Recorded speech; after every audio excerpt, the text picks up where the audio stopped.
We're going to move into the next portion of the show and kind of talk about the year of 2023, which I think even by Hollywood standards was a crazy fucking year. It was It ridiculous. Like was. It was 2023 real was crazy. was packed with a lot, but we're going to do the biggest winners and losers of Hollywood in the year of 2023. And so we'll go through our categories and talk about who we thought won in the year of 2023, but also who lost and maybe who could stand to maybe go back to the drawing board and try to come out with a better 2024 ahead of them. And there's a lot to unpack.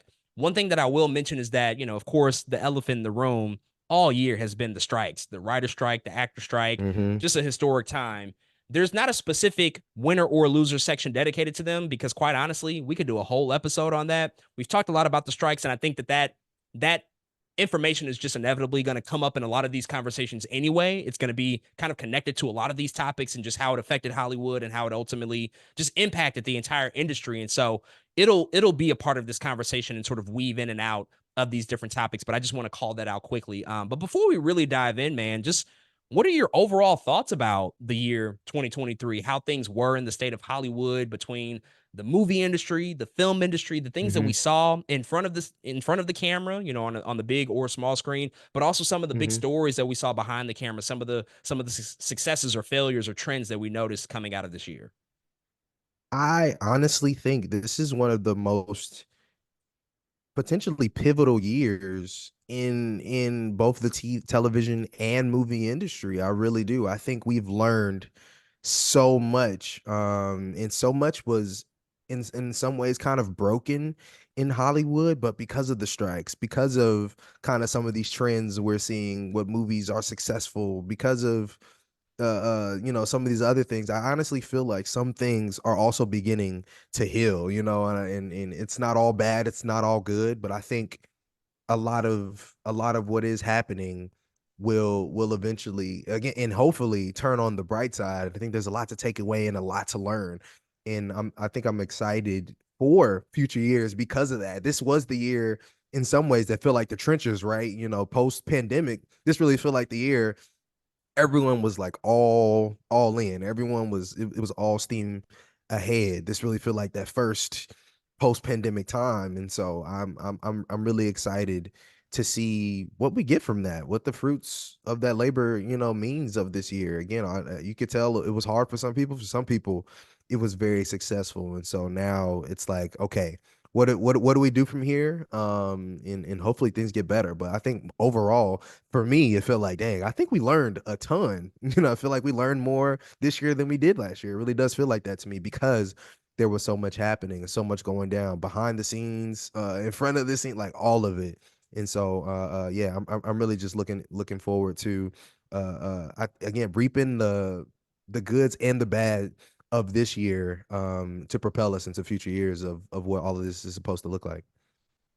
2023 was a huge transitional year, and for lack of a better term, honestly, the chickens came home to roost. It was time to finally address some shit in the industry and to really have conversations that have needed to be had for a long time, just because so much has changed in such a quick and rapid fashion, and Mhm. because we are really sort of on the other side of COVID for the most part, even though like shit is surging again, which is kind of crazy, but we are starting to see like what post-COVID Hollywood looks like, and so that we can revisit these conversations that probably would have happened earlier if it wasn't for COVID. Now it was time to really get down to the reality of what was going to be the next few years, like what the industry was going to look like, and that was a lot of what the strikes were about. Like, hey guys, streaming is a thing. It's affected our pay, it's affected our hours, it's affected our ability to earn and live. We got to talk about that shit immediately right now because right now the system is not it's not treating us fairly. And so that resulted in the writer strike. And then, of course, the actor strike and residuals. And the whole Mhm. conversation about AI got brought up because we are obviously seeing that just pop up pretty much in every facet of society. And that's becoming a really Mhm. prevalent thing. So that had to be discussed. But, conversely, on the other side, it was not a year without great successes. It was not a year that was not something that felt probably the most normal year that we've had in terms of Hollywood output since pre-COVID. I do think that on a movie side of things, this is the best year that we've had for movies since 2019 pre-COVID. I think that we got Mhm. some really, really strong films from this year from a lot of crazy legendary directors. Like, if you really just go down the list, we saw Crazy. almost all of the greats come back. Scorsese, Anderson, Miyazaki, Nolan, Gerwig, David Fincher, like the Wow. list goes on and on. It's a ridiculous Mhm. output, and it was great. It is. Television for me personally, it wasn't as good as last year, but it was still really strong. And I think, again, part of that is due to the strikes. Like a lot of stuff wasn't coming Mhm. out in the summer and in the fall. We just didn't get a fall TV season at all. But that's as a result of things that needed to happen. And then, even on a bigger scale, other industries, other workforces having to have these conversations, VFX workers, animators, everybody coming back to the table to say, like, all right, we just went through like the craziest shit of our lifetimes with the pandemic. Now, that we figured that out for the most part, we have to address how we're going to move forward and continue to Mhm. work and do what we love, but do it at a rate that's reasonable. And those were really important conversations that had to get going. And a lot of shit is broken in many different facets, whether it's streaming or just the tentpole franchise model and the way that studios are overspending on stuff, or just all of that, all of those things just have to be really reevaluated. And so I think 2024 and beyond are going to be really interesting years. I think we're kind of in a rebuilding phase for the next few years. I think the next 2 to 3 are going to really kind of be those years where Hollywood is putting the pieces back together, really figuring things out. Mhm. And so that hopefully, when we look back on this time 3, 4, 5 years from now, we can say, like, yeah, 2023 was tough in a lot of aspects, but it was something that had to happen because we had to get to a better place and Exactly. create better situations for people as well. And so overall, just a fascinating time and really a fascinating year to look at just all of these different aspects of the industry. But let's get to the list. Let's talk about these big winners and losers. And honestly, as we go through this, like, you can tell me disagree or agree. Whether you like, maybe one of these is like actually a winner, like by happenstance. Perhaps it's a loss that can be turned into a win. There's multiple ways to Mhm. look at all of this stuff, but the first big win, I think Greta Gerwig and Margot Robbie are the hugest winners possibly of the year, just due to the success of Barbie, which became Yep. Warner Brothers' biggest global film ever, made $1.4 billion at the box office. Greta Gerwig just firmly established herself as one of the directors in the industry. She co-wrote and directed really the biggest pop culture hit of the year with this film, and Margot Robbie being a champion for her to bring her onto the movie, wanting her to direct it, just now established this partnership between these two that kind of made them unstoppable. And I think that it just kind of showed, the power of what a new IP could look like, and new conversations could look like for people to get excited about, especially within this franchise model, which that's going to have its own talking point later. But how do you feel about Greta Gerwig, Barbie, just the year that they had, them being, again, one of the biggest winners of the year? They absolutely killed it. And they are absolutely about to get all the recognition I think they deserve for Barbie. What's funny, always funny about Greta Gerwig, people always forget like she was a whole actress, and she has turned into this just directing beast. And she had they had lightning in the bottle with Barbie, man. They had an idea, and they executed, and not only executed, but we talked about the marketing for this film at length. They were going crazy with the marketing for Barbie. And so this is not only a win for Greta Gerwig, but as we've discussed, I think it can be a, depending on how other people decide to look at this can be a loss if they try to copy and paste exactly what they did. But it's a, to me, it's a win for the industry if they study what it means to market movies again, what it means to, I think, love a film and put it out there.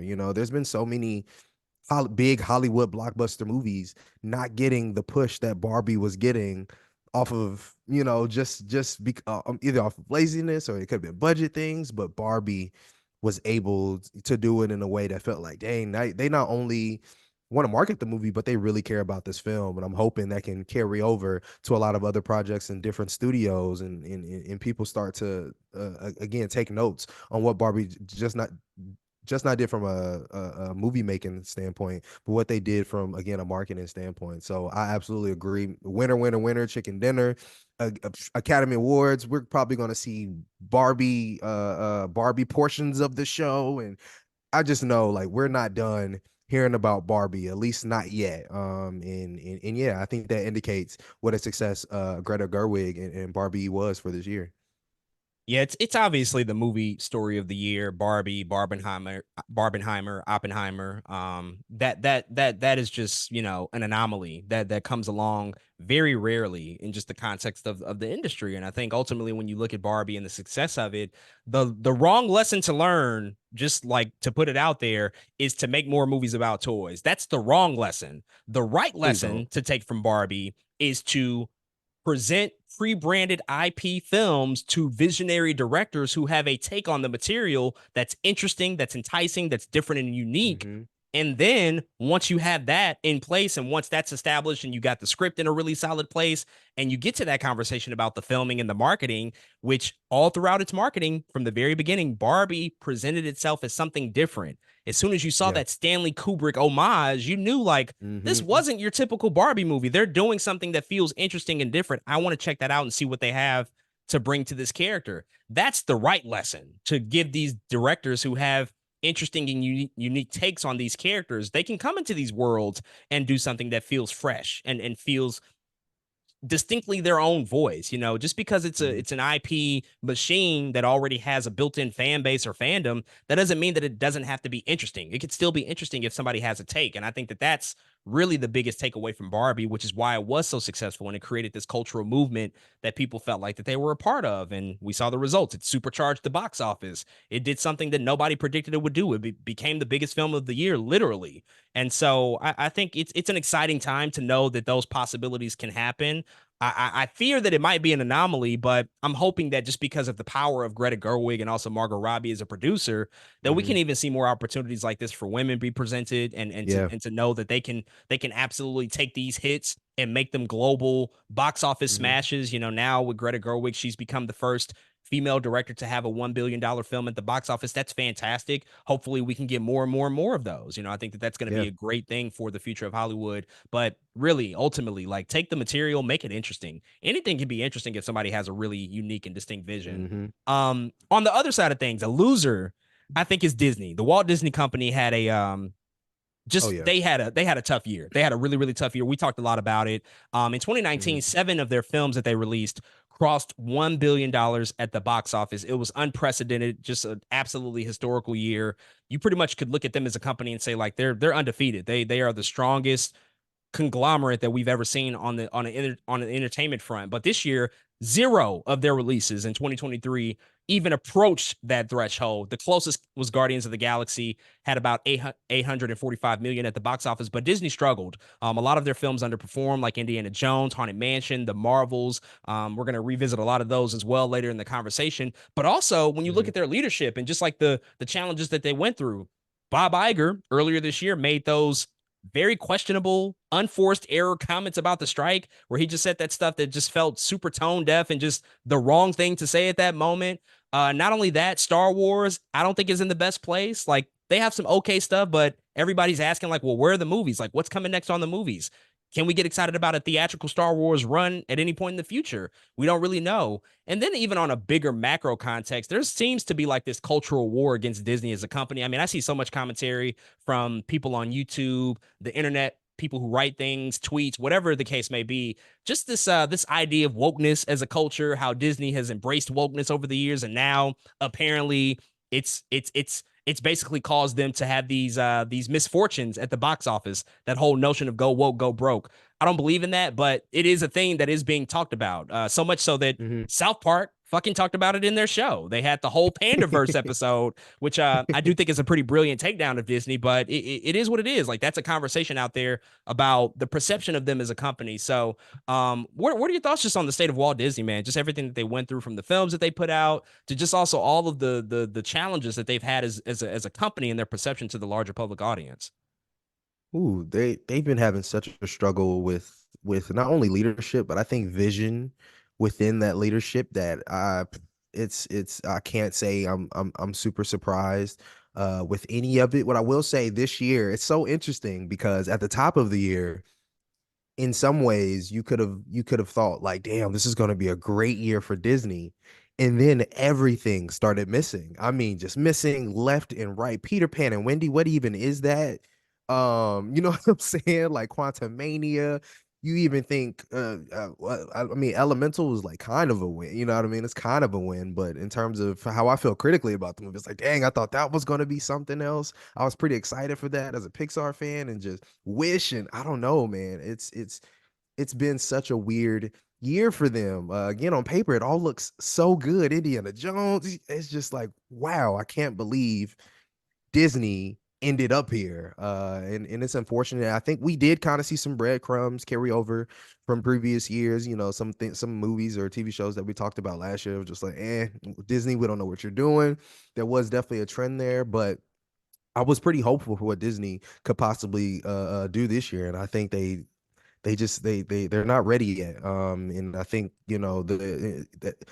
I don't believe in the pander thing either, or the go woke go broke thing either. But I think there's DNA of certain things that are being talked about in that theme, right? In that conversation, that's like, okay, maybe this part of that makes sense. Maybe that part of that makes sense, and that's why it is what it is. Disney right now feels like, let's play the numbers game. Let's enter a movie into AI, and whatever it puts out, we're going to put it out because that's what it says makes money. And I think they see it's not working, and so I think they definitely lost across the board. I can't.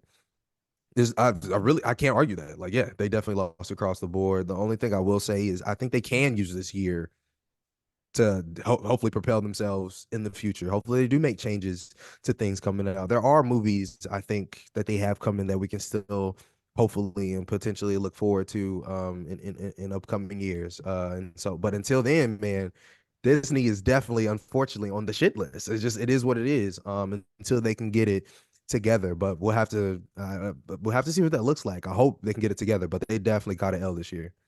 Yeah, I mean, with any of these situations, especially in the case of Disney, all of these things can immediately change. Like a bad year doesn't equate to a bad existence. Like one good year Hmm. could really turn this around, and if anybody could do that, it is them as a company. Especially with the For leadership of sure. Bob Iger. But also at the same time, man, he might be wishing that he stayed retired.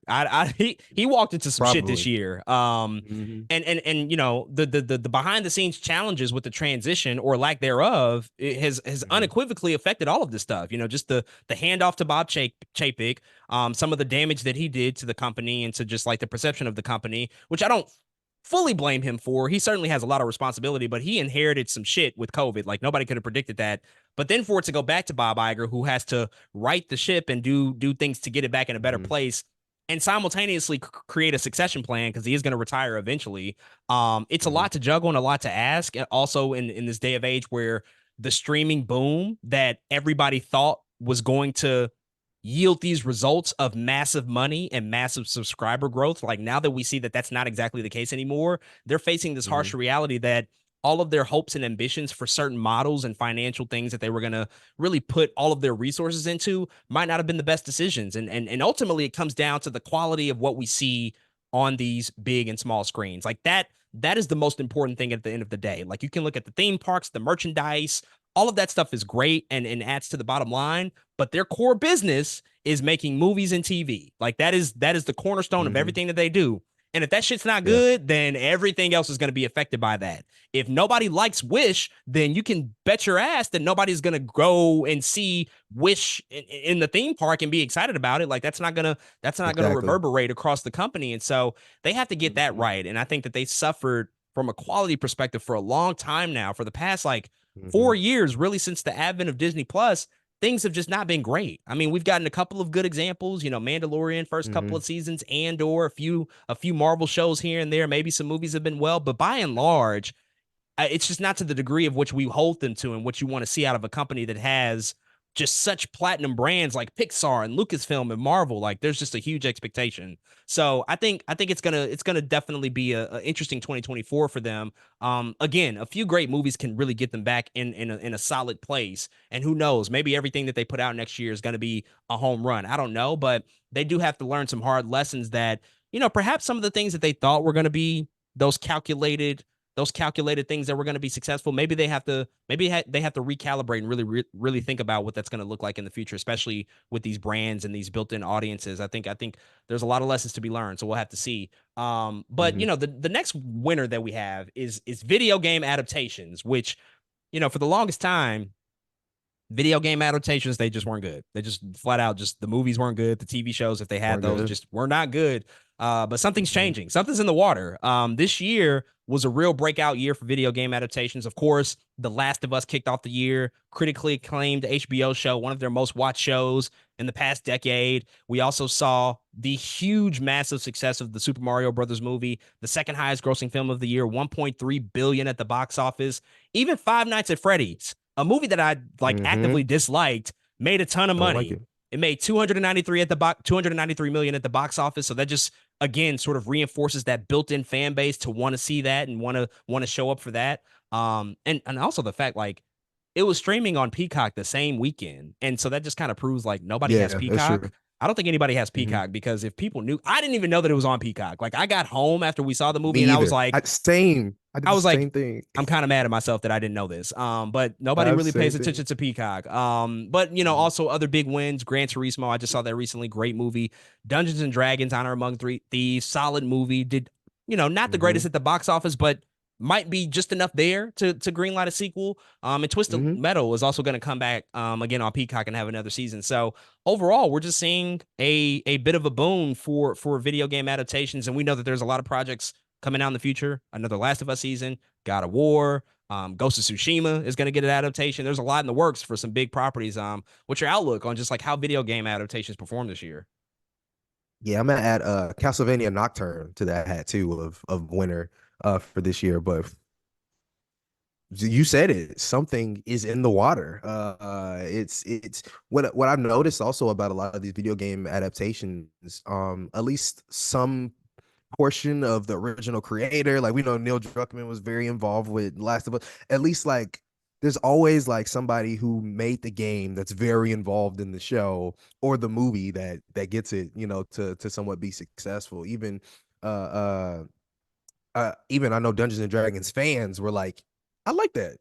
And I think that also helped with the success, of the film, at least, to some degree. And so you said it, man. Something's in the water. The video game adaptations just seem like something that people want to see nowadays. They're video games. I've been saying for the past couple of years in this bump in technology within video games, they've become playable movies. And now that's making it easier to translate into the big screen when it does come to character moments. It's like, dang, somebody's kind of already acted that out in a lot of ways. You could play a video game like, dang, there was camera movement, blocking, lighting, like a lot of these things are existing in this game. Let's just move it to live action, and in some of that stuff is kind of just working out in that way, and there are new stories to be told, and they're just doing a really good job of putting some of that stuff out.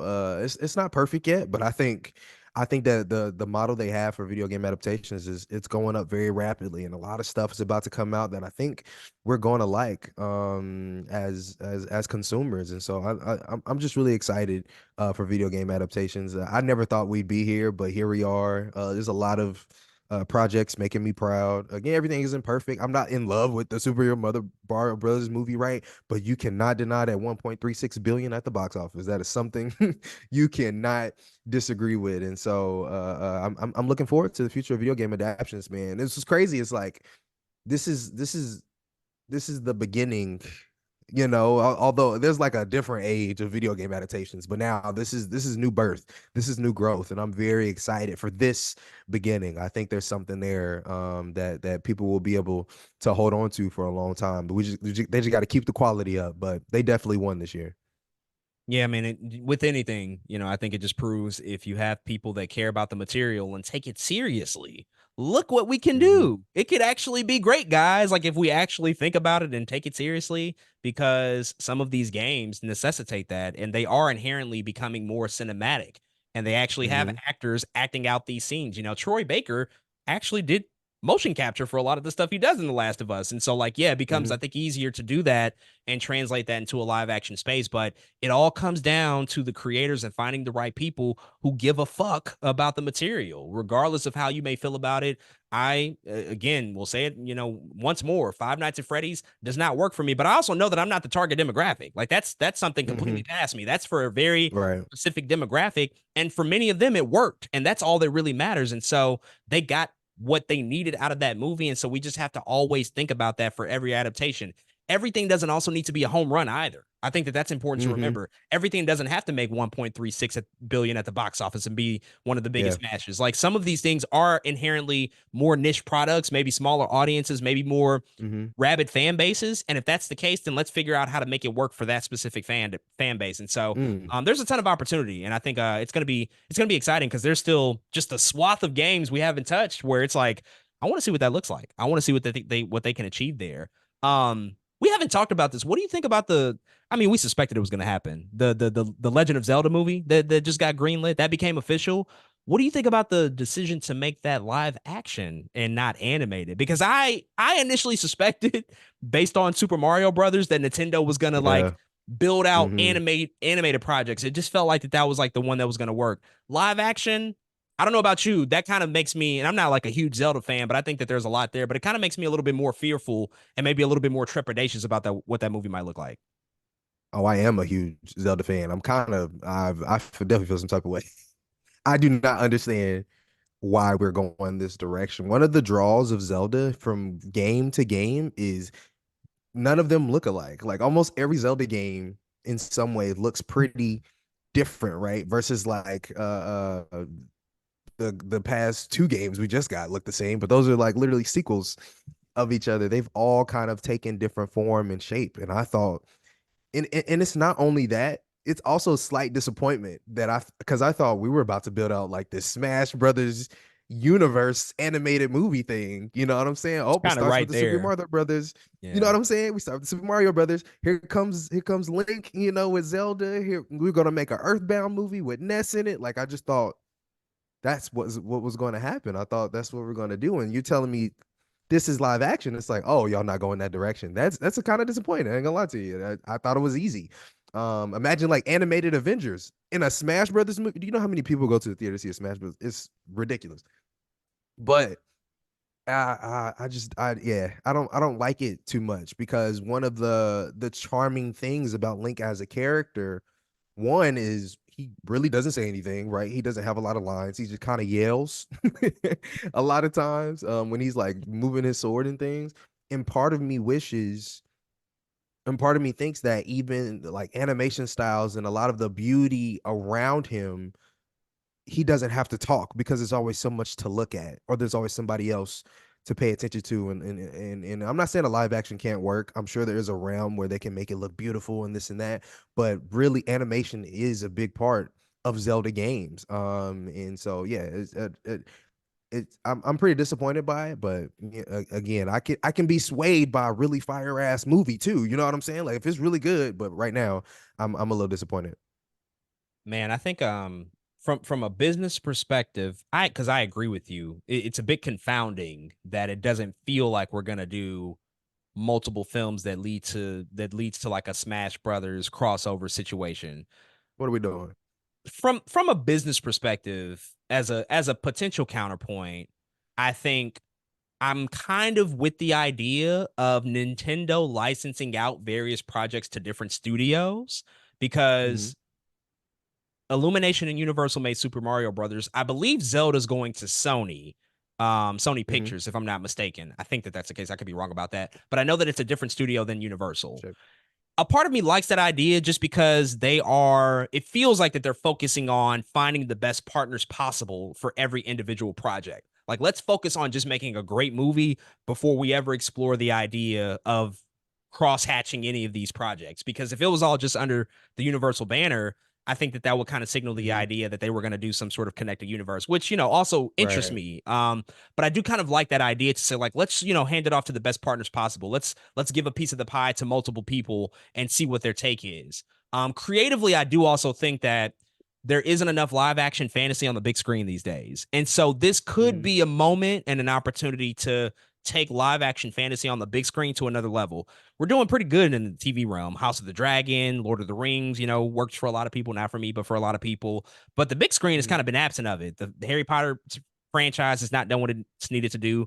We are going to get an animated Lord of the Rings movie this year in theaters. I'm very excited about that. But Pretty I think, excited. Yeah. yeah, that's gonna that should be great. Hopefully, But live action fantasy has kind of been absent for the most part, with a few example or a few exceptions here and there. And so this could be a chance to build something big, create a big moment. I think that that's a possibility. But I am still wondering, like, okay, live action Zelda, that's not the project that I would have predicted would have gotten the live action treatment. I would have put $5 down, like, yeah, that's going to be animated, no doubt about it. So yeah, I don't know. It is Sony, Mm-hmm. but like we just did Spider-Verse, Zelda. Oh man. Oh, if it was Sony Animation, oh man, wow, the possibilities there. Yeah, that could have been oh crazy. man. Just yeah, but I see what you're saying though, for sure. For sure. Yeah, yeah. It like you said, if it's fire, then we can just forget about this conversation. But it's interesting. Absolutely. Yeah. Hopefully, they're leading with their minds and they kind of know what they're doing. But let's move on to another loser. And we've talked a lot about this year. Marvel and DC both combined, I think, had just big massive L's this year across the board.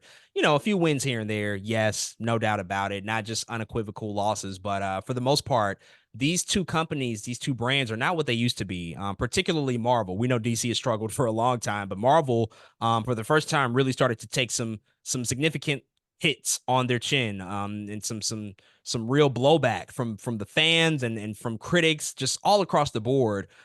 We saw at the box office, the films did not perform to what we thought that they would. Quantum Mania underperformed, 476 million at the box office. The Marvels is now undoubtedly the lowest grossing MCU movie of all time, which is, I just would not have predicted that coming into 2023. They did have Guardians of the Galaxy Volume 3, which was a huge hit for them, great success, but that was also wrapping up a trilogy, and they lost James Gunn to DC. And we just saw Hmm. DC across the board crash and burn at the box office all year long. I mean, and I don't think Aquaman and the Lost Kingdom is going to be any different. There's no heat around this movie. There's no conversation, no buzz. Like, I looked at movie showings the other day, and I hate to say it because I love that first movie and I'm a fan of James Wan, but man, there's showings on Thursday and Friday night with one seat booked in the theater, and I'm just like, yo, what's going on? This is just like, That's this is crazy. different right now. Nobody cares about this movie, and I think nobody really Hmm. cares about DC because a lot of people know they're about to Hmm. reboot in a couple of years with Superman and what James Gunn is going to do. But comic book films, by and large, just had a really, really tough year. Again, the chickens came home to roost, and I think some of those bad habits,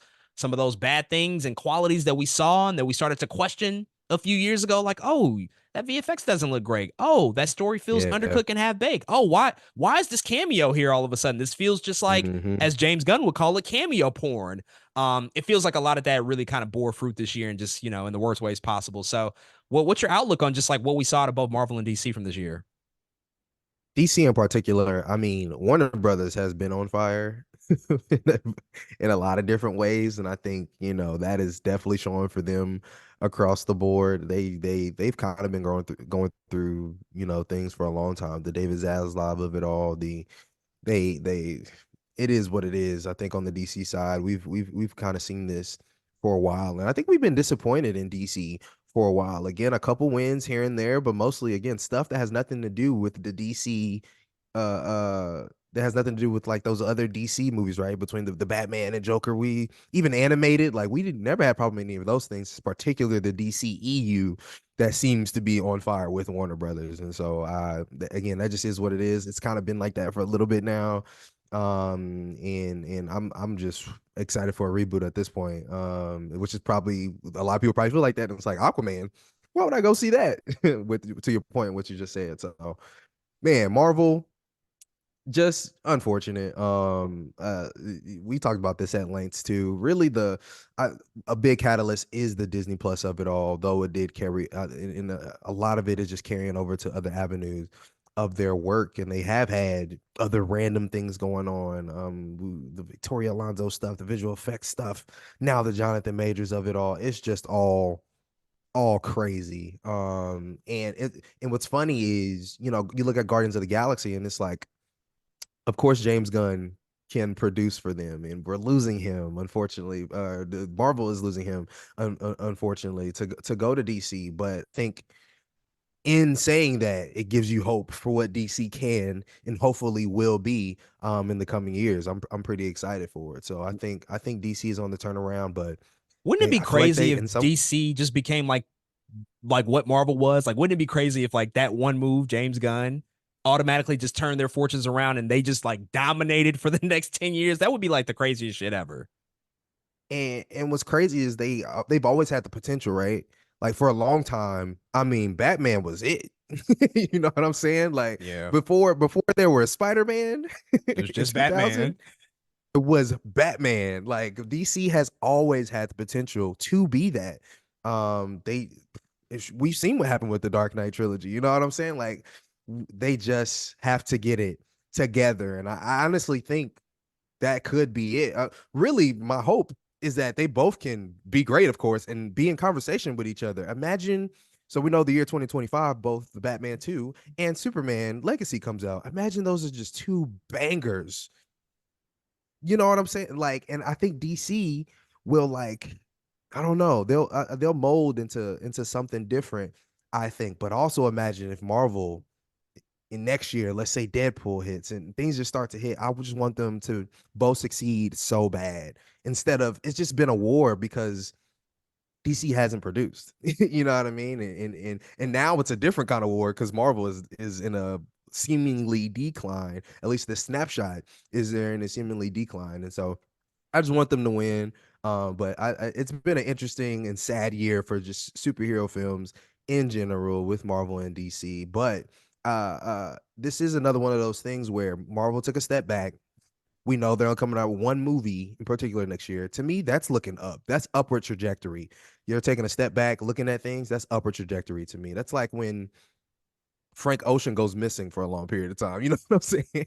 You know, whatever is going to come out on the other side is usually pretty good. He's Frank Ocean. He's an artist, and so hopefully that's what Marvel Except looks his like. Coachella DC, performance, which was, yeah, we don't know what. I feel like that was they told him he was going to perform yesterday on that day. I don't know what was going on that day. But DC is kind of going through something similar, but the complete reboot, right? Like they're about to break out of something completely new. They've laid new eggs with James Gunn, and I think they're going to become something different. So again, this year sucks for both, but we have heard at least news ending the year that feels good for them, if that makes sense. And so I'm still looking forward to what we're gonna get out of both of these studios moving forward. It's just we got to do the work. Yeah, I mean, we have talked like for hours and hours about Marvel, like did a whole series Mhm, for our 200th. There's plenty of conversations to be had. The issue is from numerous angles, as we know. It's not just one thing. That's why they're in the mhm, situation that they are in. But ultimately, it is because of the oversaturation of the product. It really boils down to that. I think everything else is very much connected mhm, to that, but it's just the oversaturation.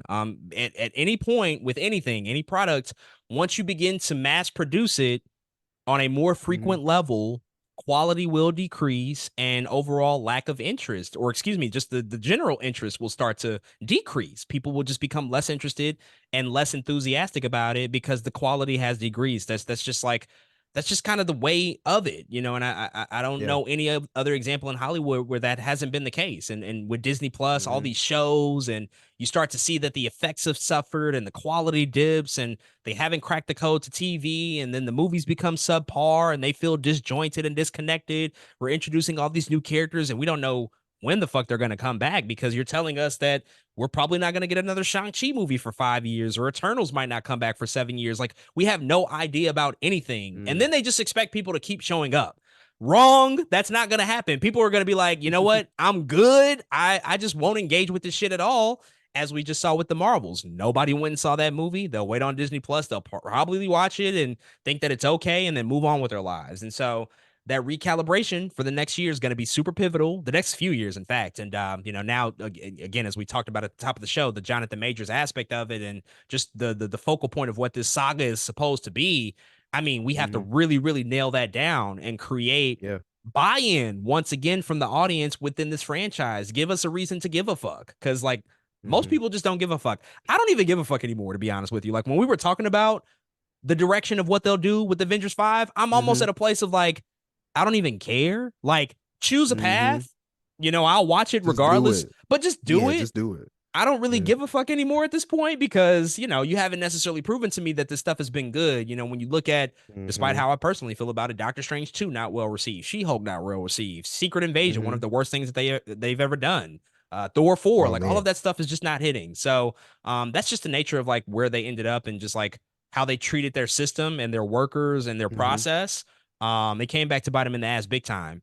Only thing I'll say about DC is that it's just been like a big eulogy for them all year. That's all that DC has been. Like there's really not much to say. It's kind of sad to just see the things the way that they are. Like every time a film comes out, it's like, yo, we're the only ones that saw this shit. Nobody cares. Like nobody saw any of these movies, you know, and it's even crazier because nobody has still seen them on streaming until they end up on Netflix, which is going to be another talking point for later, you know, in terms of winners and losers. It's just a weird state of things that this brand, which is supposed to be such a cultural powerhouse and so important, doesn't really mean all that much anymore. And hopefully with James Gunn and Superman, when that comes out in 2025, that can be the momentum that they need to really get people back on Yeah. board with what DC can be, because we know that it can be fantastic. We know that it's all there in the Mhm. comics. It's literally all there. We just have to make It's the all shit there. good and get people that care about it and know what they're doing. So we'll see, obviously. The next one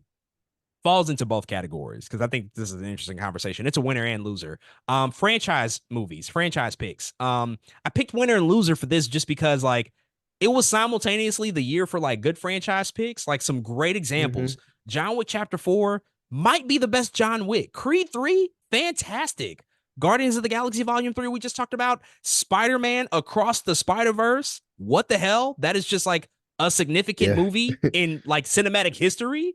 But Mhm. conversely, there were also franchise films that I think we're once again looking at them like, well, what happened here? You did not perform to the levels of what you typically would do. Mission Impossible: Dead Reckoning Part One completely got overshadowed by Barbenheimer. It made Yeah. 567 million at the box office, but nobody talked about it after it came out. Fast X, yeah, it made $714 million, but the budget was ridiculous. It was like $350 million, way overpriced.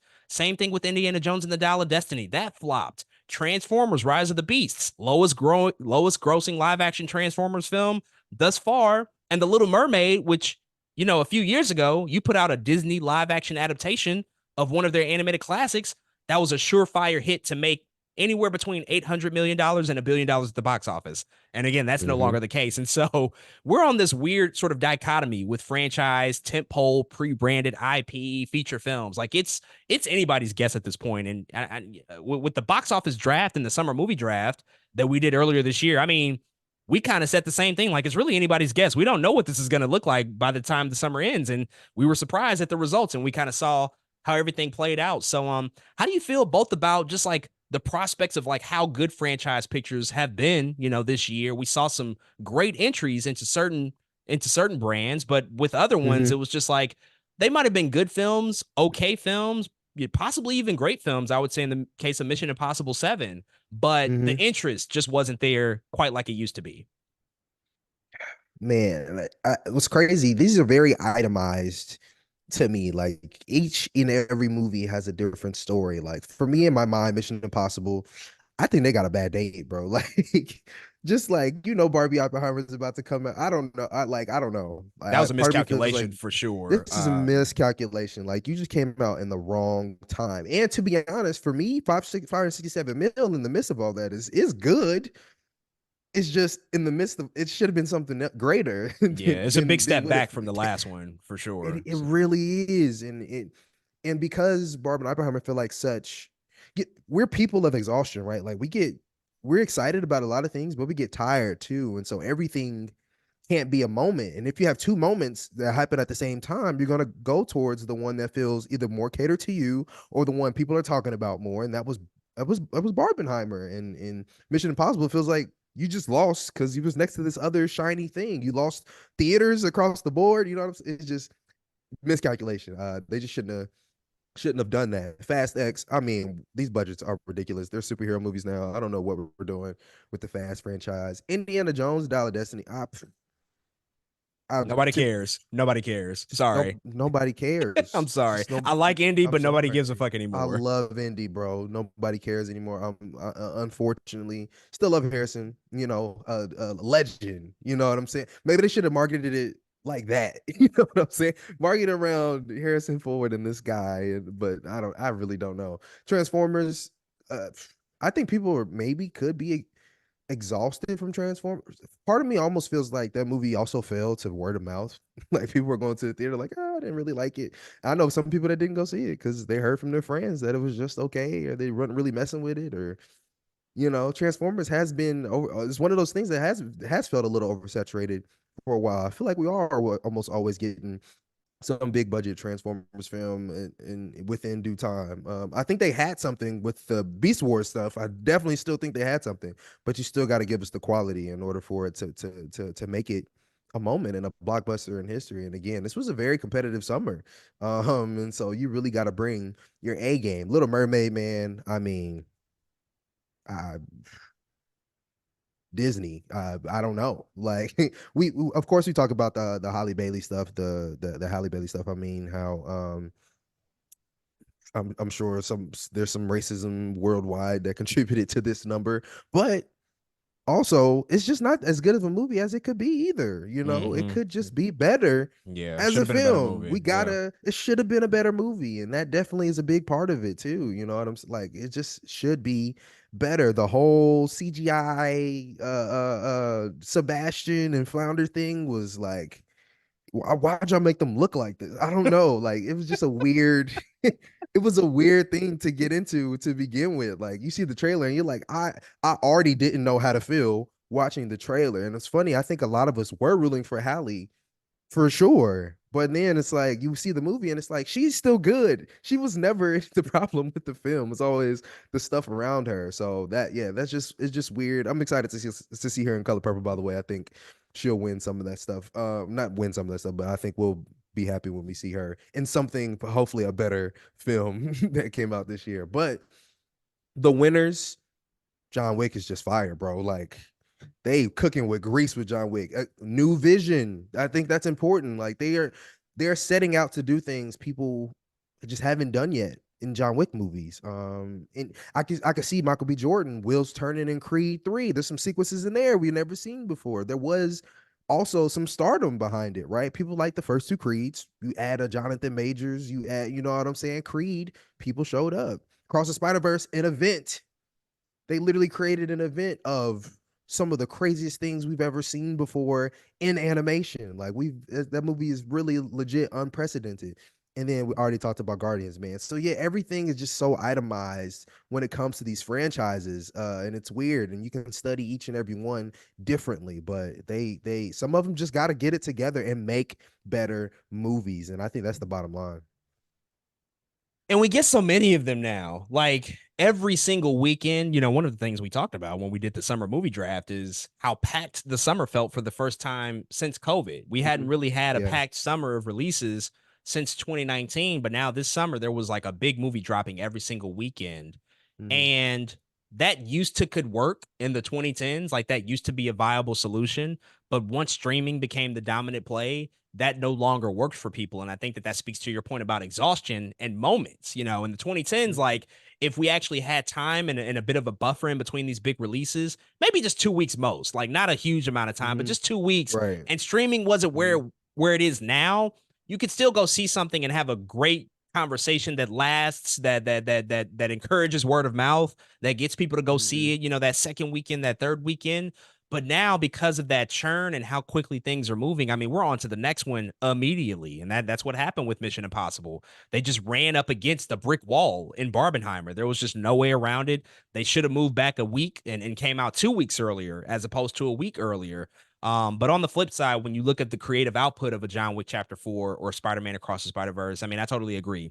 These are creative teams doing things that we have not seen before, or at least to American audiences that they have not seen before. I mean, Spider-Man Across the Spider-Verse broke my mind. I don't even know what the fuck I was thinking watching that movie. I was sitting there like, I don't even know how I feel. I don't know what my body is doing. I feel like I'm levitating Mhm. watching this movie. That's how it made me feel. And that's a Crazy. rarity. It just doesn't happen that often, and that's Mhm. a testament to the hard work and the vision and the quality of that film. Whereas you go see Fast X, and I feel like I'm getting dumber and dumber every time I sit there through another minute of those movies. I'm like, well, what the fuck am I watching right now? Like, this doesn't make any sense. Like, we're just doing shit for the sake of it. We have 5 movies in one because we have too many fucking stars. Basically, every bankable franchise star is in this franchise now. That's just bad decision making. There's no need for it. Make a great movie. Like, you Mhm. could do it. We saw it with Fast Five. Some of those are okay. Furious 7 is a good movie. And we just got Mhm. completely away from that. Like we're more concerned with the spectacle and the CGI and the explosive action. Like we're more focused on the stunts as opposed to the Yeah. story. And the story is Mhm. suffering. At least with Mission Impossible, you know Tom Cruise, he's going to give you the greatest stunts you've ever seen, but also he's still managing to do something interesting with the story. It's not the most like Yeah. intriguing thing ever, but it's still good Right. enough to make you want to buy in and see what he's going to do next. Mhm. Winner, the next win, Christopher Nolan. I mean, Oh, yeah. what a year. He released Oppenheimer. It becomes the third highest grossing movie of 2023, only behind Super Mario Brothers and Barbie. Made $954 million at the box office.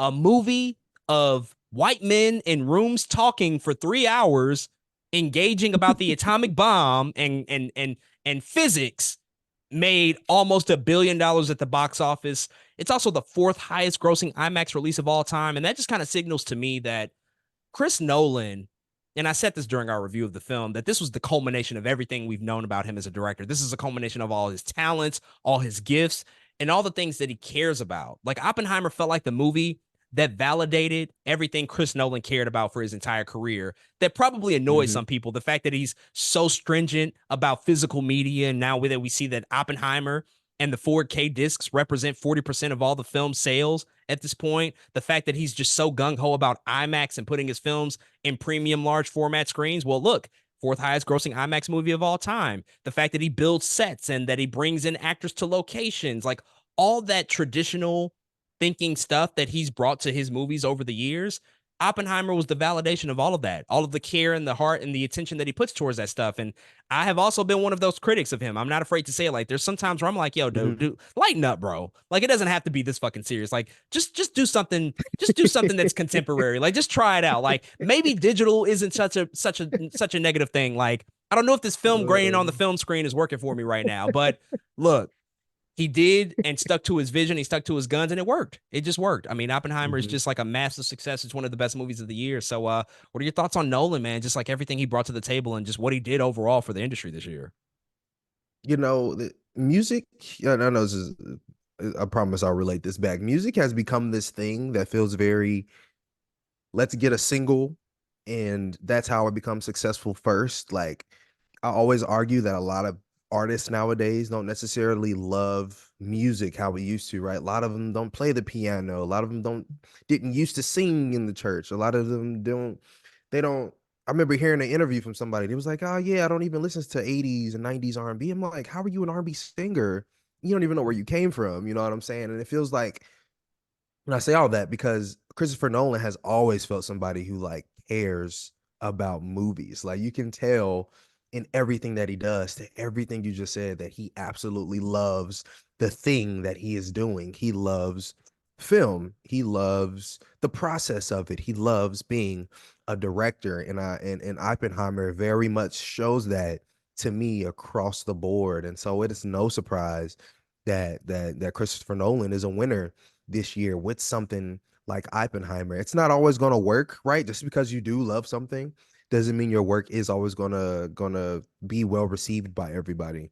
But it's something about that tenacity and knowing what you want to do as a filmmaker and doing what you want to do as a filmmaker that always shines through again when you love something. And so Oppenheimer, it feels like that. I can see the love watching the movie across the board, even the actors.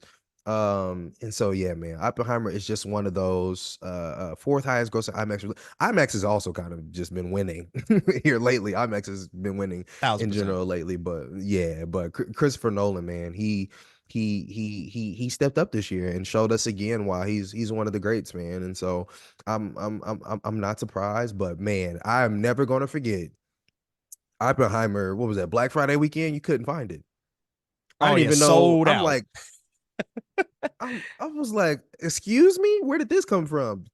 And I get a little, and it's funny because when that happens in my mind, I get a little gatekeepy because we're like this. You can't see me, but I'm pointing Yeah. to movies behind me. But because we're like this, I get a little gatekeeping. I'm like, dang, do you have something that can play that 4K Blu-ray, brother? You know what I'm saying? What are you buying this up for? But this movie was that big where people was like, I gotta have it. I have to have physical media, and I love that. And that really also, to be honest, speaks to Christopher Nolan as a filmmaker. He also loves physical media and physical releases. So I'm very proud of him as a filmmaker. Again, one of my favorites, one of the best. But yeah, it's to no surprise that when you love something as much as Christopher Nolan loves film, that he gets a result such as Oppenheimer. Yeah, it just shows in every single frame. You know, when you see a Chris Nolan film, it's going to be a premium experience. I mean, there's just no way around it. He makes films on the grandest scale possible. He sticks to his guns. He has certain demands. It's just so funny because a couple of years ago, when he left Warner Brothers after the whole HBO Max Hmm. debacle, and he went to Universal, and the news broke about all of the terms that he demanded when he signed on for Universal. The movie has to cost at least $100 million. The marketing budget has to match that, and cost at least what the film is going to take to produce it. Hmm. He required a certain runway for the theatrical distribution. He said, Universal, you can't put out a movie 3 weeks before or 3 weeks after. Like, this is going to be all of your resources dedicated to my movie. Also, IMAX, you want my movie? Cool, great. I put you on with The Dark Knight. I need my movie in IMAX for at least like fucking Right. 4 weeks. Like, there's no way around it. Hmm. And Hmm. at the time when you read something like that, it feels like, damn, dude, you kind of tripping, bro. This is you asking for a lot here. This is a lot. And you are Chris Nolan. You have proven that you are worth every penny of what they probably pay you. Hmm.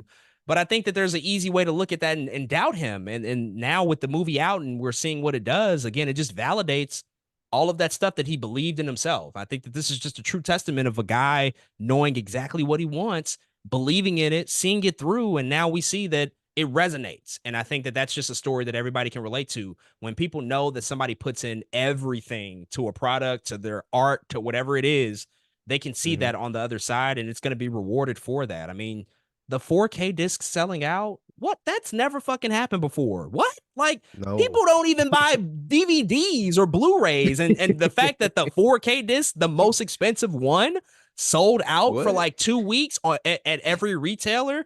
I mean, we talked about this earlier in the summer when all the IMAX showings were Hmm. booked up on Hmm. Monday mornings at You couldn't 9:30 get it. a.m. Couldn't get Hmm. in.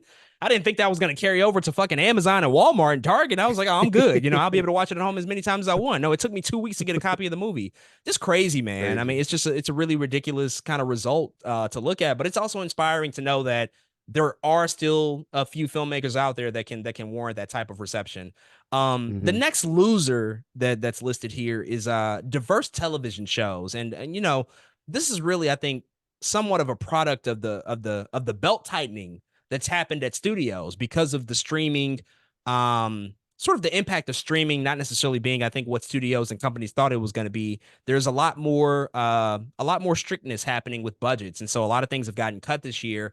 And I noticed, man, we talked about it briefly a couple of times this year, but a lot of black television shows got the axe, whether it's from ABC or Warner Brothers Discovery or other companies. Like, a lot of shows went away that are sort of erasing some diverse voices, some diverse perspectives, Hmm. and we won't really have those moving forward, such as The Wonder Years on ABC, Winning Time on Max, a Black Lady sketch show, which is a little bit of a different scenario. It had 4 seasons, and I think that they talked about that it was somewhat of a mutual ending, but it felt like it could have gone on, perhaps. Hmm. Over at Stars, Blind Spotting and Run the World, A League of Their Own got cut after one season. Just a lot of shows, again, Hmm. that just kind of met their end. And it's, again, I think a lot of it is a byproduct of financial decisions, but you also raise your eyebrow at it like, well, damn, these shows, like, why these Hmm. shows? It feels like it's something that's just, not adding up to me. Like, is there just not an audience? And we don't really know because they don't release the streaming data. We don't know like how many people Right. watch these things. And so maybe that is like really the hugest factor of it. But how do you foresee this? Just like all of these different shows kind of meeting their end this year, and just the fact that it represents, not having necessarily as many diverse voices in the television medium as we would probably like. If it's truly a numbers thing, for me, it's one of those. One, is it good? And if it is good, why aren't people watching it? Is it and there's so many factors that can go into that, right? Is there marketing being people is the show being pushed how it should be being pushed and things like that? And like you said, you kind of got to side eye a little bit because you're like, why these shows? But to be honest, it's part of the reason I think, I love that our show exists. Maybe we can bring light when some of these shows pop up on our radar. Go watch this, go watch that. You know what I'm saying? It's like, please watch this. It's a good it's good material, but it's really sad to hear when shows like this are being canceled. And you know, all we really can do is side and try to do better for the next one. Unfortunately, like that sucks. A League of Their Own was in my top 10 shows last year. I really like that show, but I probably can't have a conversation with anybody about it because nobody has seen it that I know. You know, and that's like a very obvious, I think, experience thing that I see, at least for myself. Like, dang, I can't talk to only you, me and you, the only two people I knew who watched Blind Spotting. You know what I'm saying? Like, I didn't know a lot of people watching that. I watched Love Life. I couldn't have. I know a couple people that watch Winning Time, like, but none of these are shows that are getting, again, and either enough people aren't watching them, or maybe the marketing isn't catered to these shows, and it's unfortunate. Again, I really like some of these Love Life, Winning Time, Blind Spotting, League of Their Own. Like, I haven't seen a lot of these other things, but it's like it's such a weird realm to operate in, like you said, especially when they don't tell you the numbers or like true complete reasons why certain shows are being canceled. And so it's unfortunate, but man, I hope some we can hold on to some of the other shows we got for dear life, man. I hope we can get some other, I don't know, executives or people butts in seats in some of these positions, for so some of these shows don't have to go away, right? The rooms, who are the people making these decisions? Do they look like us? Do they look like the people in the shows that they're cutting? I don't know. That's another, I think, question that you know you have to ask when it comes when you side all these shows, like, oh, why these shows? It's all, we have to take it all into account. So it's definitely unfortunate. And I think it's something to examine for the future for sure. Yeah, I don't have much to add. I think you kind of said it all. It's I don't know, man. It's a weird place too because it doesn't feel like we're getting too many black shows that last that long anymore. It's only like a Hmm. few examples over the past few years that you can look at and say like, yeah, Insecure stuck around for a while, Blackish stuck around for a while, Grownish stuck around for a Hmm. while, but like I thought that it used to be a Greenleaf. yeah, exactly right. I thought that it used to be a lot more Mhm. prevalent in Yeah. previous decades, and of course again streaming complicates a lot of this just because data has switched, transparency has switched, you know, the Mhm. barometer for what's a success and what is successful, it's also just totally different now as well. And even the format, like we're not getting sitcoms really anymore. Or there's a few, but most of these are Mhm. dramas or they're sketch shows or comedies, you know, half hour comedies, things of that nature. So just the longevity isn't there, but it doesn't Right. help too that when you look at like this era that we live in, most shows tend to have shorter runs than we ever had before. Like we're not really getting Mm. all that many shows that stay on for 7 seasons, 8 seasons. Like a lot of things are they're kind of wrapping up after 3 or 4 seasons. Like Mhm. it's in and out, That's you true. know. But these examples are premature, you know, cuttings like a Love Life. They definitely were going to do more. A League of Their Own they were probably going to do more. And so, you know, to your point, what's the marketing look like? How are we getting people to talk about this and like really rally behind it so that we can get an audience and you know the baseline is, you know, is this a good product that we're putting out? Is this a good material that people Right. can really gravitate towards? Mhm. Another big winner though of this year is horror movies, which, you know, horror movies had a great year last year in 2022, and that just kind of continued this year. I mean, by Yes. and large, pretty much almost every theatrical horror film that came out this year made money. Like, if you just look at all of this that we have on this list, Megan, Scream 6, Evil Dead, Insidious, I know you hated it, but it was, you know, it made a lot of money. Yeah, movies like it. You Yeah. know, Five Nights at Freddy's we talked about earlier. Thanksgiving is getting a sequel. Like everything is just making money. That's Mhm. largely due to the fact that horror movies are budgeted a lot more frugally. You know, they cost a lot less than your big budget blockbusters. You know, many of these films cost between $5 to $20 million, and so their Mhm. upside is just much greater. As big horror fans, you know, what do you make of this? Just the fact that we are getting not only successful horror movies financially that can potentially build out new franchises, but also a diverse array. Because Megan, totally different than Evil Dead Rise, which is totally different than When Evil Lurks, you know, and Skinamarink. Yeah. Like all of these are just coming at so many different angles. And so, what's your perspective on just like where horror movies are right now? I think we're just still in this renaissance of horror. I think the pandemic did something to people. I know it sounds really bad. I think the pandemic did something to people. Not only that, but the influence of like Jordan Peele and Ari Aster, it's all coming over and it's all bleeding over to what we're doing now within these horror films. And I think it just hasn't slowed down. We're still kind of in that period. And yeah, I think that's really it. Like it's everything has just kind of been good. You know what I'm saying? Like a lot of these horror films have just been good. Of course, there's a couple misses you're gonna have here and there, but by and large, they've been doing a good job with even the culty, super culty classics. Like I'm thinking like Terrifier 3 is coming out next year. It's like what? Terrifier 3 in theaters is crazy to me. Like it's just it's all really wild, but it just makes sense given the landscape. I think a lot of people have a lot of different things to say nowadays when it comes to horror. And again, but all those things I just said, the pandemic, that Ari Aster influence of grief horror and elevated horror, and Jordan Peele and elevated, it's just all kind of coming full circle to some good ideas. And I think it's just one of those genres that has it right now. And I think, there was like a rom-com moment, right? Where like rom-coms was just going crazy. I mean, it was just like, dang, that movie's kind of good. That movie's kind of good. I think horrors in that realm right now, they're just killing it. And they have a season. And I think this is a season of horror. And yeah, that's where we live right now. And so yeah, that's what I think about it.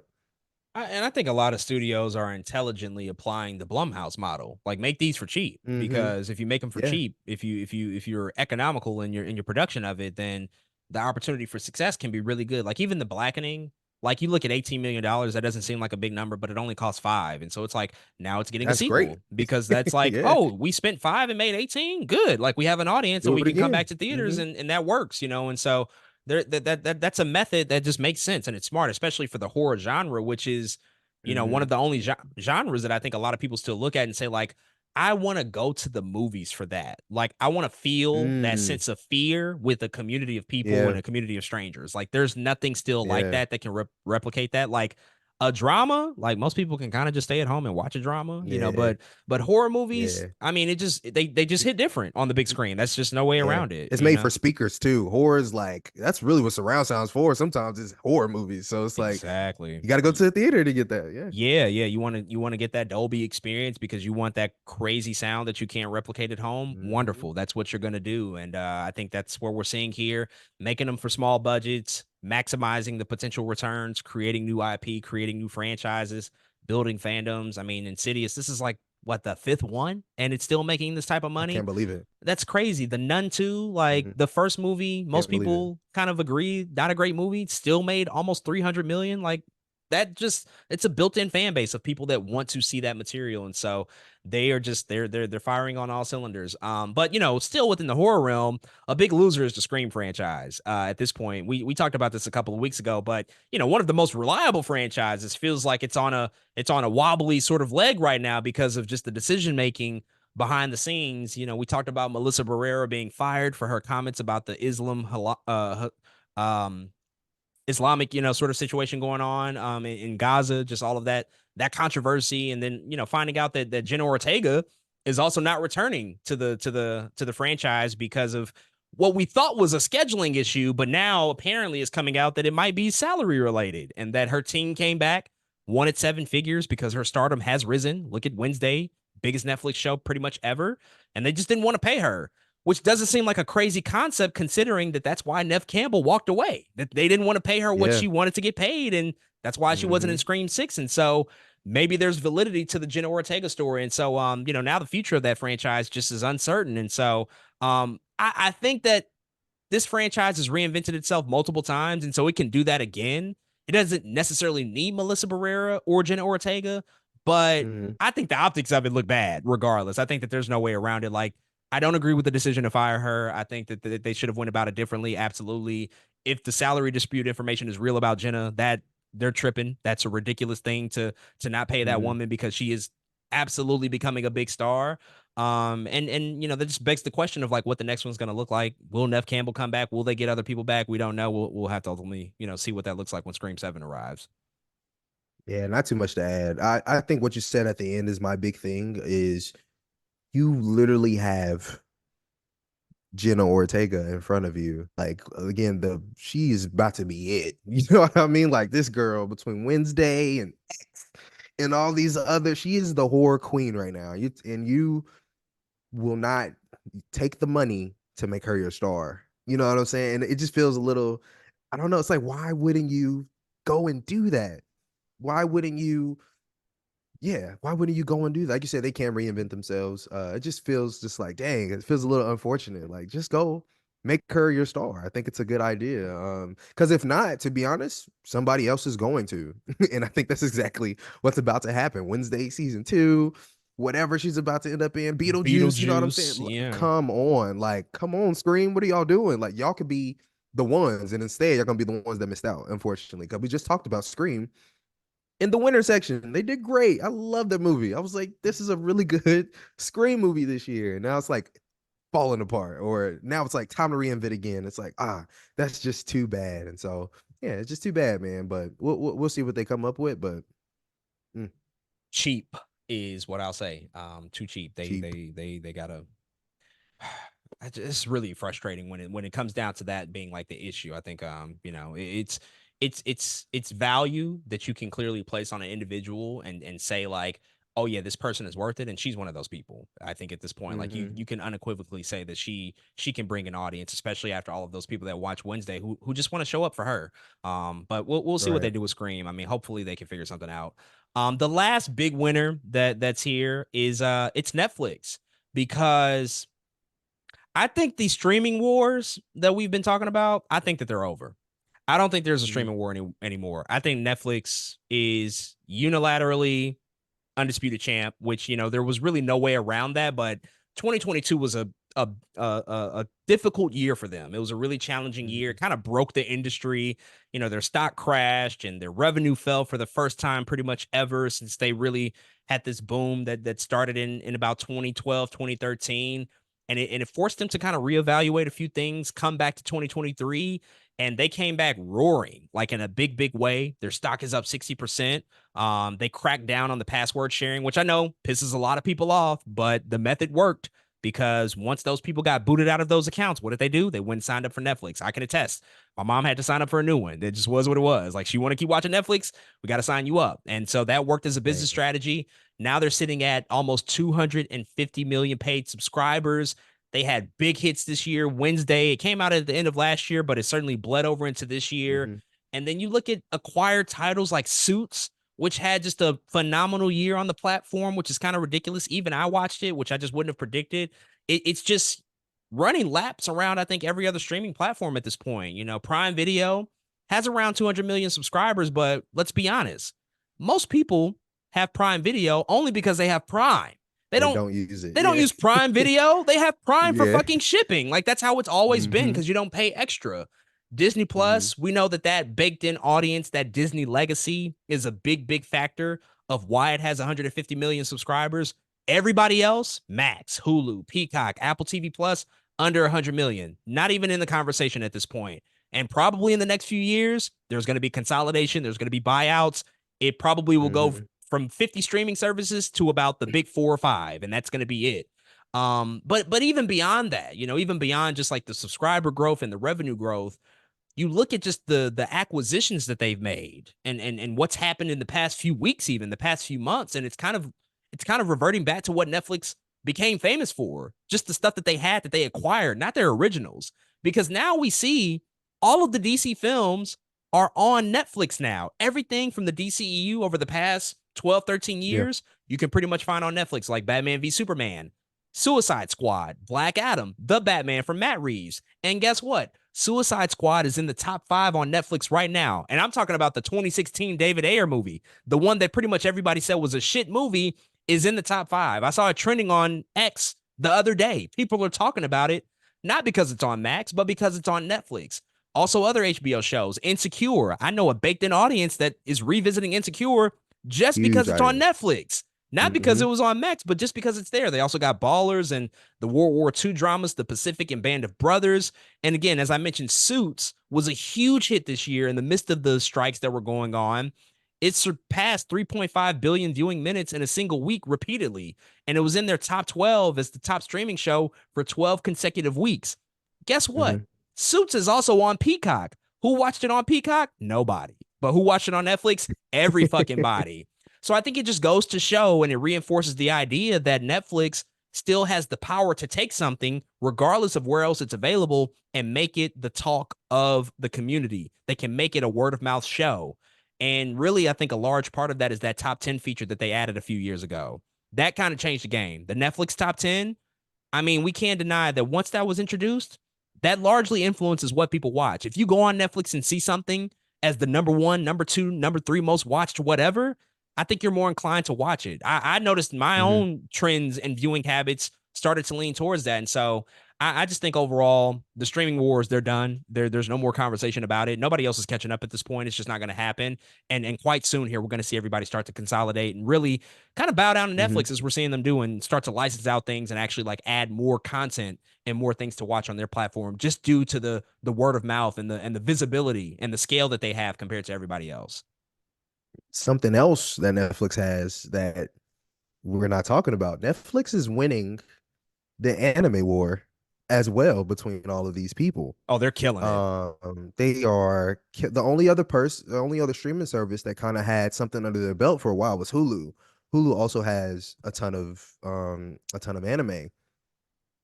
Oh no, Netflix is going crazy right now. They got originals, they got live action adaptations, such as One Piece, which by the way debuted as like the second craziest premiere of the year on Yeah, Netflix, an it was huge. anime live action show. Crazy.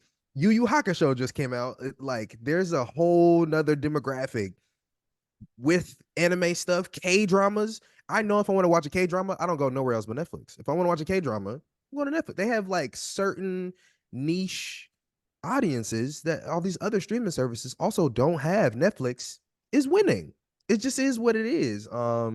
It really is, and so it's like I don't even know what other people can do, especially when like all the Max stuff is on Netflix. It's like, what are we doing? If all I the mean, that was Max the stuff, true sign. It's like, well, once that stuff, and we know why they're like David Zaslav, he's trying to get them out of yeah, debt, get money. But like once you see we that get it. starting to happen, it's like, oh Yeah, well, we're kind of genuflecting at this point. We're kind of admitting like it's really over. Like if we want the it's most money and the over. most visibility, we got to put it to Netflix.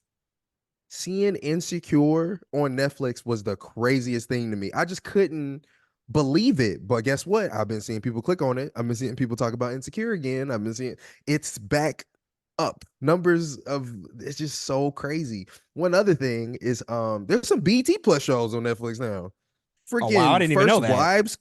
First Wives Club is a BT Plus show. Wow, I It's didn't even like know that. That's crazy. trending. It's like trending on Netflix. I was like, what is happening Man, here? Like Netflix is just kind of it looks like they have it all, if that makes sense. Like it's like why go pretty anywhere much. else? They Yeah. even got Sony stuff, bro. They got Silent Hill, Gran Turismo just got on it. They got the Sony stuff too. Yeah, the exclusive streaming Netflix, rights to Sony premieres. So like those big movies, No Hard Feelings, Across the Spider Verse, and those movies respectively successful. But again, if you don't go see them in theaters, you know that the destination is Netflix and No Hard Feelings. That's a clear cut example of a movie that did okay at best in theaters. As soon as it drops on Netflix, top 10. It something becomes one different. of the biggest movies that they have, and that's an acquired title. It's not an original, but to your point, they do have it all. They can make these original shows like the anime community and Yeah, niche that they're leaning into. Those are massive hits, but they're also still doing the acquisition game and making things yeah. that previously didn't have that much viewership. They're now rising to the top and becoming some of the most talked about things in pop culture. It's crazy. It is absolutely insane. So Netflix geek, I would just say it's genius. Whatever that whole sub part of Netflix is genius. Strombeck lead is genius, even though they kind of did some weird stuff with Strombeck lead, but all of that stuff is genius. They got it. And so yeah, that's really it, man. Netflix is the winner. And I think we'll continue to see a lot of that play throughout whenever, man. It's hard for me in my mind, it's hard to begin to lose that notoriety unless like other streaming services are doing something crazy. Like I feel like Netflix is going to be like this for a while.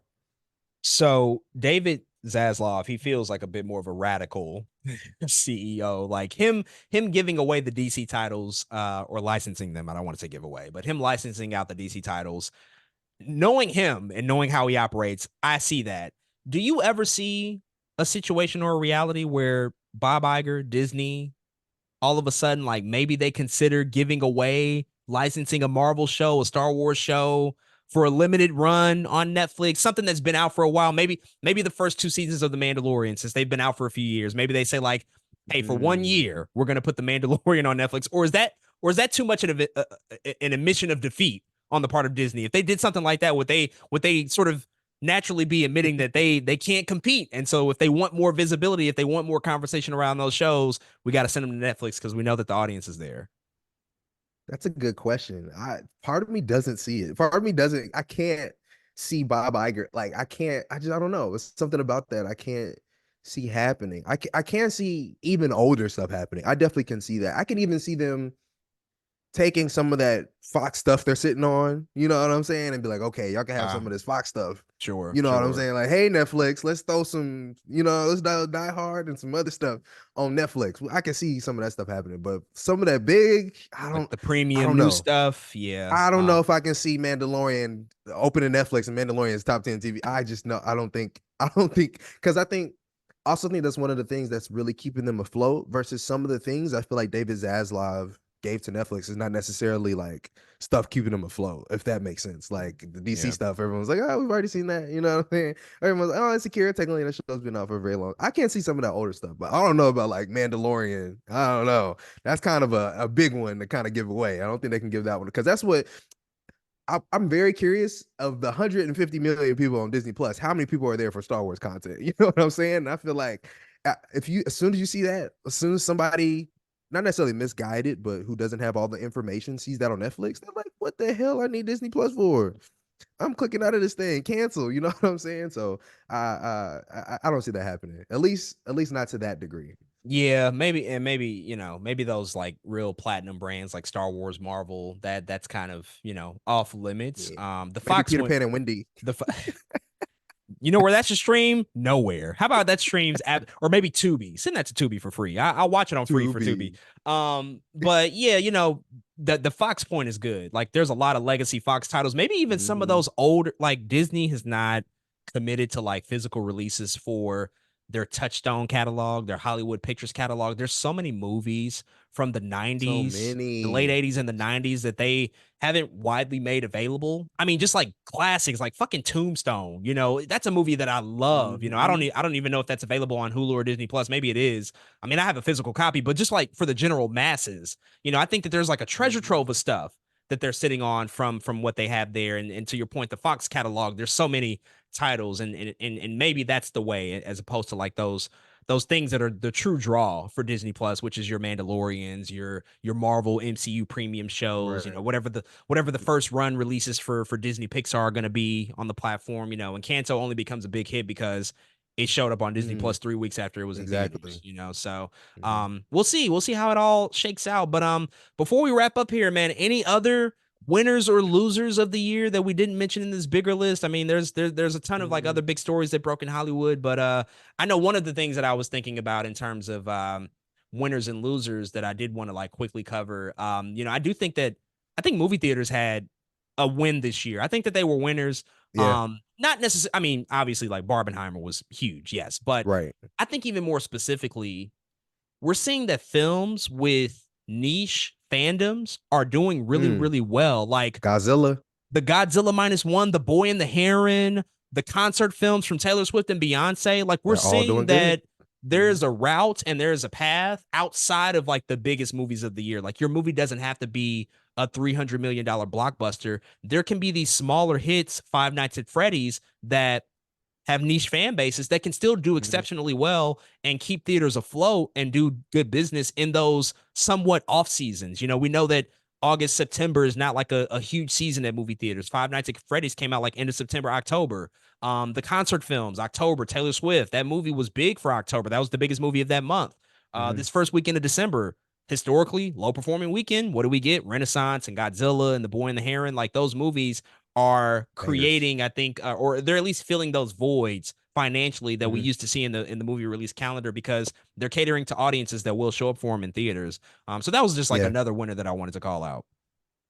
I like those just because like they're like their own kind of blockbusters, if that makes sense. It's so weird because they're also not like the artsy movies, right? They're not like the Poor Things or anything like that. They're like right above it, but also not like a blockbuster. I wish there was another name for those, like those medium a hell of people still want to go see this movie kind of movies because those those three in particular, Godzilla, Renaissance, and Boy in the Heron was like, y'all doing something. They were all also like bangers.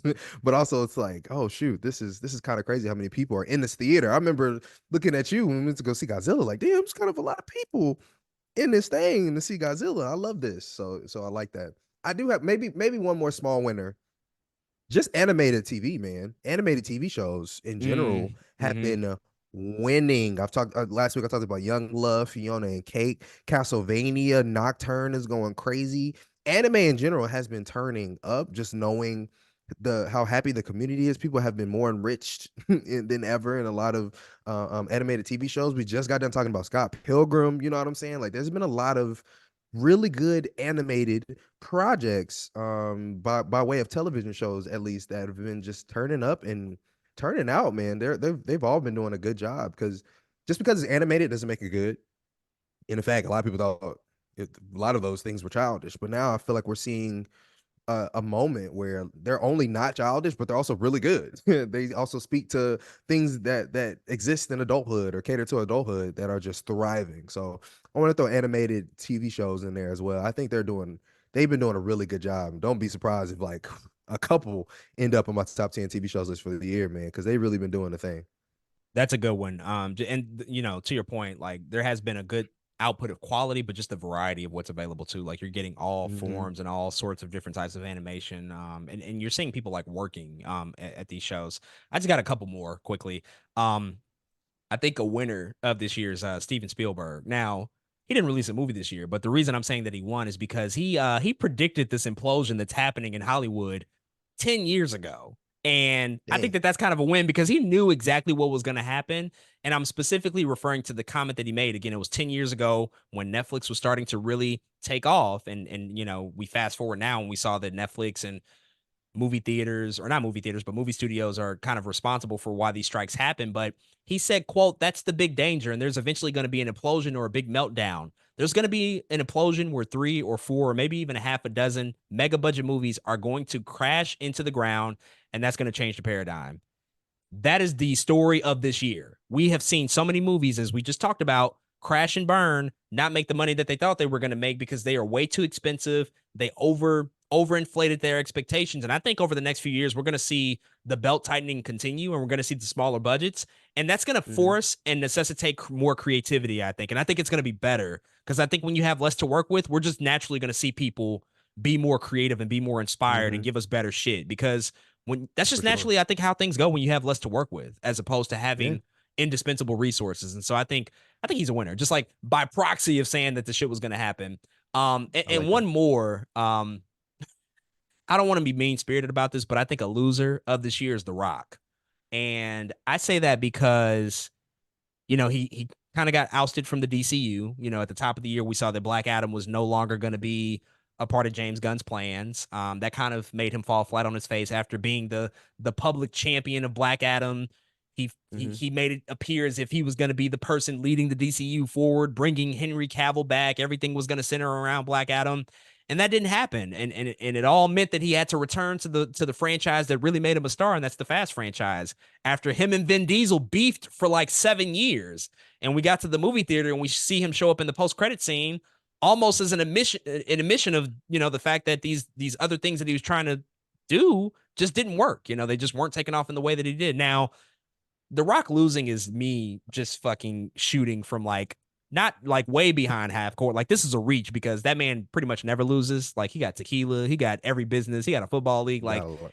he's never Yeah. losing. But I think in the context of Hollywood, he took like a pretty big lick on the chin this year, just knowing that like Hmm. the things that he was doing for a long time that did work, they don't feel like they're working anymore. So much so that they just announced that he's going to be teaming up with A24 to make a movie That's yep. about Hmm. Mark Kerr. And the director is Benny Safdie. So, like, for the first time in maybe 10 years, I would say since Pain and Gain, The Rock's going to be like acting, not just like showing up Yeah, in a brown as button himself. down in a jungle Hmm. as himself. Like, he's going to actually be acting, doing something that's a little bit more has a little bit more artistic integrity. So that's also like I think an Yeah. admission of on his part that he needs to push himself. He needs to further his creative pursuits and do something different because his routine and his brand, you know, what he's built over these years, I think it's gotten a little stale. I think he's kind of admitted that, just Mhm. by the movement of these different things. So, I don't know, what do you think about that movie with A24? Are you excited to see like what he does next, or just where he's come over the course of the year? Yeah, man, you know I'm a huge rock fan. I think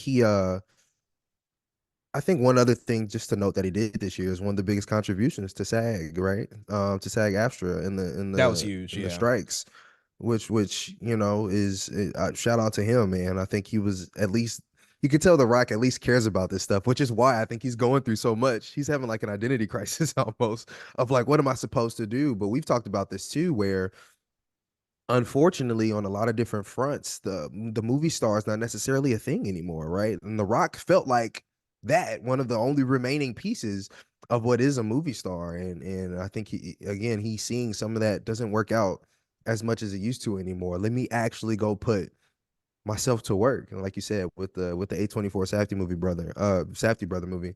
And so I'm pretty excited to watch it, man. The Rock, he's been at this for a long time, but he's never stepped into that realm of, like you said, something that is pushing him as an actor, something with a little more artistic integrity. And somebody who has been doing that for a long time is Dave Batista, right? That's been the argument. Like Batista's running circles around The Rock right now. Imagine a world where this movie comes out and we're like, wait a second, can The Rock do something else that's not playing himself in a movie? And so I agree. All that crazy and madness he did lose this year, but again, his contribution to SAG and this new role is like at least trending a upward trend in what The Rock could potentially be in the future. So a loser for sure, but hopefully not down for long. He's also lost this year because he's ducking his cousin. He's ducking Roman Reigns. He gotta stop playing. Like for real. Like stop Stop, playing. Stop, Dwayne. pull up, Pull up, bro. Like pull up. Philly's here. Don't tease us with SmackDown and fucking Pat McAfee. Like show up and Yeah, come wrestle. on, Like do that. Colorado. A random Colorado Come on, show in man. the middle of Come September. Like on. nobody fucking, What are we cared doing? until we cared. But we'll see. But folks, those are all of our thoughts about the biggest winners and losers in Hollywood in the year of 2023. If you agree, disagree, if you have other thoughts, hit us up and let us know what you think.